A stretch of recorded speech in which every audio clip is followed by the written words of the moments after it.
Gente, Mushoku ha regresado por todo lo alto. Joder, Bill le metió presupuesto a esta vaina después de una segunda temporada donde obviamente le metieron menos platita. Para esta tercera dijeron, bueno, vamos a intentar acercarnos a lo que hicimos en la primera temporada. Y Dios, qué capitulazos vi esta semana. Los dos primeros capítulos que han salido, que son como una especie de point of view de Eris, puntos de vista de Eris, la perspectiva de Eris, han sido fantásticos. Y bueno, ahora que ya no tenemos Re:Zero, regresa el próximo mes, reseñaré Mushoku Tensei de forma semanal, así que prepárense porque comenzamos con esto. Como es el punto de vista de Eris, pues tenemos que volver varios años en el tiempo, a cuando ella dejó a Rudeus con problemas de impotencia. Ella lo abandona porque siente que no está a su altura, siente que no lo merece, quiere hacerse más fuerte para poder protegerlo en el futuro de gente como Orsted, y por esa razón es que decide cortarse el cabello, dejarle una carta e irse con Ghislaine a buscar la ayuda de el dios de la espada.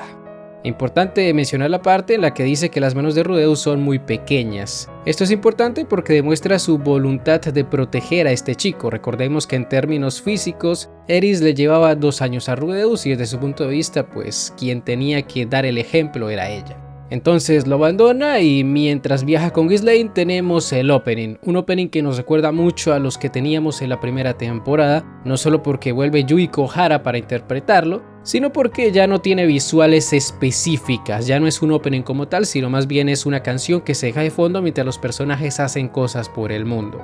En lo personal yo nunca tuve problemas con los opening predefinidos como los de la segunda temporada, de hecho me encantan los de la segunda temporada, sobre todo On the Frontline, pero nunca está de más regresar a los orígenes entre comillas. Y claro, durante estas escenas podemos notar que la animación ha dado un salto de calidad. Es verdad que estos 2 primeros capítulos fueron lanzados en cines, me imagino que por eso se ven mucho más trabajados que como se veía por ejemplo la segunda temporada, pero no pierdo la fe de que toda la temporada se va a ver así. Parece que Vint volvió a meterle presupuesto a Mushoku Tensei y eso siempre hay que agradecerlo. Pero volviendo con Eris, ella y Ghislaine llegan hasta el dojo del dios de la espada. Aquí conocemos al actual portador de ese título, el señor Galfarion, un hombre bastante poderoso que destroza a Eris con un solo ataque, pero antes de que Eris se enfrentara a este loco, primero tuvo que enfrentarse a varios de sus discípulos. El primero fue Gino, el estudiante más joven del dojo, a quien Eris derrotó sin ninguna dificultad, y luego tendría que enfrentarse a Nina, la hija de Galfarion. Y aquí quiero resaltar ciertos detallitos visuales que le dan un plus a esta obra. El lenguaje visual siempre es muy importante cuando se está adaptando una novela, porque si bien las novelas tienen montones de texto para describir todo lo que sucede, pues en el anime no lo van a hacer de esa manera porque si no nunca terminarían. Entonces en ese sentido me gustó cuando le entregan la espada de madera a Nina. El que le entrega la espada la mira como diciéndole, mira, esta espada está trucada. Nina no se siente muy convencida de ganar de esa manera, pero de todas maneras tiene que hacer respetar el dojo, pelea contra Eris, se rompe la espada de madera de Eris y cuando cree que le ha ganado a la pelirroja, pues no podría haber estado más equivocada porque Eris podrá quedarse sin armas pero no sin opciones y le mete tremenda paliza con sus puños. Es tan grave el asunto que Nina terminó orinándose enfrente de todos. Y claro, cuando Eris recogió la espada de madera que le habían dado a esta chica, se dio cuenta del engaño. No era una espada de madera común y corriente, era una espada normal revestida con madera para aparentar que estaban en igualdad de condiciones. Después de esto fue cuando se enfrentó a Galfarion. Este hombre la mandó a dormir con un solo movimiento, pero como Eris logró ponerse de pie después de un ataque como ese, el hombre comenzó a interesarse por entrenarla y así es como la chica comienza su viaje para convertirse en una digna oponente para el dios dragón, porque ese es el objetivo de Eris. Ella abandona a Rudeus porque quiere ser lo suficientemente fuerte como para enfrentarse a Orsted, al hombre al que todo el mundo le teme. Y este es un objetivo bastante ambicioso porque incluso Galfarion quiere vencer a Orsted, pero incluso siendo alguien especial sabe que no es rival para ese hombre, o mejor dicho, para ese monstruo. Por supuesto, esto no detiene a Eris y la chica se pasa varios años intentando mejorar con la espada. Lo hace por su cuenta porque Galfarion no quiere entrenarla, pero en realidad aquí hay un truco y es que, tal y como le dijo el hombre a Ghislaine, entrenar y practicar no son exactamente lo mismo. Él le dio un consejo a Eris y con ese consejo es con el que ella va mejorando con el pasar del tiempo. Galfarion le dijo que dejara su mente en blanco y moviera la espada, solo tenía que hacer eso. Si se ponía a pensar en cosas innecesarias nunca iba a lograr nada. Pensar era algo que solo estaba reservado para cuando no estuviera entrenando. Esa era la clave para hacerse más fuerte, y es que cuando Galfarion enfrentó a Eris, cuando decidió entrenarla por su cuenta por unos días, el hombre notó que la chica no dejaba de pensar en cosas que no tenían que ver con su pelea. Eris pensaba demasiado en Orsted, en vencerlo y poder proteger a Rudeus, pero si bien ese es su objetivo, dejarse llevar por esa ira no le permitía evolucionar como espadachina. De allí que el hombre dejara de entrenarla y la mandara a mover la espada hasta que lograra algún resultado. Y sí funcionó, porque Eris comenzó a agitar su espada todos los días, durante todas las estaciones, durante todos los años. Y cuando se cansaba aplicaba lo de pensar, porque eso fue lo que le dijo Galfarion: cuando estés descansando, ahí sí puedes pensar. Y cuando Eris tenía este espacio, lo que pensaba era en cómo movían la espada a los demás, cómo le hacía Ghislaine, cómo le hacía Galfarion para ejecutar la hoja de luz, que vendría siendo el movimiento insignia de ese estilo de la espada. La dedicación de Eris con esto fue tan alta que al final todos los estudiantes terminaron admirándola, incluso se reunían a su alrededor para ver cómo se hacía más fuerte, para ver cómo aprendía la hoja de luz, cómo a los pocos años llegó a un nivel que para cualquier otra persona habría sido imposible de imaginar. Por supuesto, entrenar de esta manera tiene un precio, y el precio es que Eris no se bañaba. Esa mujer se dedicó en cuerpo y alma a entrenar, pero su ropa siempre estaba sucia. Eso que parecía aura, ese humo que salía de su cuerpo, no era aura, era suciedad, era mal olor, era transpiración. Eris se degeneró bastante durante este tiempo, también se volvió más enojona de lo normal. La terminaron apodando perra rabiosa porque siempre estaba de mal humor. No tengo muy claro cuántos años pasaron desde que ella comenzó a entrenar el estilo del dios de la espada, pero considerando que para el segundo capítulo ya estábamos hablando de la época en la que Rudeus estaba en la universidad, pues esta chica pasó mucho tiempo sin cuidar su higiene personal. Pero se hizo más fuerte, y con el tiempo Galfarion no solo la reconoció, sino que comenzó a creer que su objetivo de vencer a Orsted no eran simples palabras vacías, no era algo imposible. Tal vez para él sí lo era, pero para Eris no, y es por eso que comenzó a llevarle todo tipo de maestros. La hizo pelear contra el emperador del norte, el señor Auber Corbett, también le llevó a la diosa del agua, a Rey Dalía, y con estos personajes Eris alcanza nuevos niveles. Con Auber consigue dominar la hoja de la luz, en una escena que nos recuerda mucho a cuando Ghislaine lo salvó durante la primera temporada de Los Secuestradores. De hecho, esa era la intención de la escena, mostrarnos hasta qué punto Eris se había vuelto tan fuerte como Ghislaine. Y con respecto a Reida, pues ella no la toma como su discípula porque Eris desprende demasiada hostilidad, y es por eso que al final quien termina enseñándole cosas a Eris no es Reida, sino la discípula de Reida, la señorita Isolde Cruel, que dependiendo de la traducción podría ser Isolde Cruel. Honestamente no sé cuál de los dos nombres es el correcto. Si entras a la wiki te salen los dos, así que yo prefiero llamarla Isolde, se me hace más sencillo que decirle Isolde. Y antes de hablar sobre esta chica, que me cayó muy bien, primero tenemos que hablar de lo que vendría siendo la motivación de Eris además de Orsted. Porque Eris, cuando pelea contra Hubert, les menciona la existencia de Rudeus a todo el mundo. Les dice que entrena para estar a la altura de ese hombre, les dice que es alguien increíble, y de hecho es gracias a este amor que consigue ejecutar la hoja de la luz. Si no hubiera pensado en Rudeus en ese momento, Eris no habría vencido al emperador del norte. Bueno, vencer es una palabra bastante grande, no hubiera logrado romperle la espada de madera. Y es que si bien todos sabemos que Rudeus es una figura muy importante en la vida de Eris, durante este arco lo es aún más, y no solo porque pensar en él le ayude a mejorar en sus habilidades como espadachina, sino porque también influye en otros personajes, como por ejemplo el caso de Nina.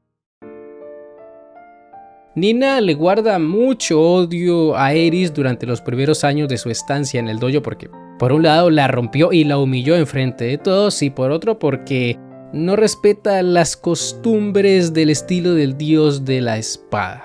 Entonces ella es como que siempre quiere meterse con Eris, nunca le funciona meterse con ella. En una ocasión incluso el chico que le gusta terminó dándole la razón a Eris, y bueno, Gino no quería que lo volvieran a romper. Pero también es cierto que el chico desarrolló un genuino sentimiento de admiración por la pelirroja. Entonces nadie acompañaba a Nina en sus estupideces. A lo mucho la acompañaban cuando decía que Ghislaine les estaba mintiendo cuando dijo que sabía leer. Pero más allá de eso, nadie le seguía el juego. Es más, salió humillada por Eris cuando le dijo que se quedaría sola, a diferencia suya, quien sí tenía a un chico que le gustaba. Es en esta parte cuando tenemos la mítica escena donde Eris le dice que ya no es virgen, cuando le presume que ya tuvo sexo y que lo hizo con Rudeus. Una escena que en los subtítulos latinos para Crunchyroll suavizaron bastante. Mientras que en los de España no, en los de España sí dijeron tal cual que ya no era virgen. Menciono esto de los subtítulos porque si están viendo Mushoku por Crunchyroll, como lo hice yo por ejemplo, tengan presente que los subtítulos no son los mejores. A veces te meten palabras en inglés, a veces le cambian los nombres a los personajes, a veces adaptan de forma curiosa algunos apodos, como el de Rudeus, aquí lo adaptaron como el Marjal, que si bien no es una mala traducción, habría quedado mejor que lo apodaran como Quagmire, que es como está en inglés, o como Pantanoso, para que todos entendiéramos por qué a Nina no le pareció tan increíble el apodo de Rudeus. Porque sí, Nina se pone a investigar a Rudeus. No puede creer que Eris tenga a su príncipe azul, no puede creer que sea tan increíble como ella lo describe. Quiere desenmascarar a la pelirroja, quiere hacerla quedar mal, pero en lugar de eso se encuentra con que todo lo que le dijo era verdad. Rudeus es un tipo muy famoso, todos los aventureros lo conocen. Incluso se menciona que el grupo de Soldat lo quiso reclutar en varias ocasiones. Sí, Stipet Leer es el grupo de Soldat, para los que no lo sabían o no lo recuerdan, o lo conocieron con otro nombre, porque sinceramente no me acuerdo cómo se llamaba el grupo de Soldat en la segunda temporada. Pero lo importante aquí es que Rudeus era un tipo muy famoso, alguien que medio mundo reconocía como un prodigio, como un mago de clase superior, como alguien que estaba a años luz de la gente común. Nina seguía sin creerse todo esto, pensaba que todo era una leyenda urbana, que todo era mentira, y se fue hasta la universidad, encajando todo esto con lo que vimos en el capítulo 8 de la segunda temporada. Cuando yo me vi ese capítulo hace como 2-3 años, no recuerdo bien, nunca entendí quién era esa chica de cabello azul que aparecía en la universidad cuando todo el mundo quería retar a Rudeus. Cuando Lina y Purcena estaban en celo y todos los furros asistieron a la universidad para tener una chance con ellas. Allí fue cuando conocimos a Nina, pero claro, no sabíamos su nombre, no sabíamos cuál era su objetivo, solo sabíamos que era una chica que estaba espiando a Rudeus y que al final nunca cruzó palabras con él, solo apareció y ya fue papeada por Badigadi, de hecho la vimos ahí tirada, pero no sabíamos nada. En este capítulo ya lo entendimos, fue a la universidad para vencer a Rudeus, para presumirle a Eris que su amado no era la gran cosa, pero al final terminó papeada y terminó también impresionada por lo que podía hacer Rudeus, porque si bien Badigadi la venció a ella, Rudeus logró hacerle daño a ese loco, logró darle tremendo ataque y claro, aquí fue cuando la chica entendió por qué Eris se esforzaba tanto por estar a la altura de ese loco.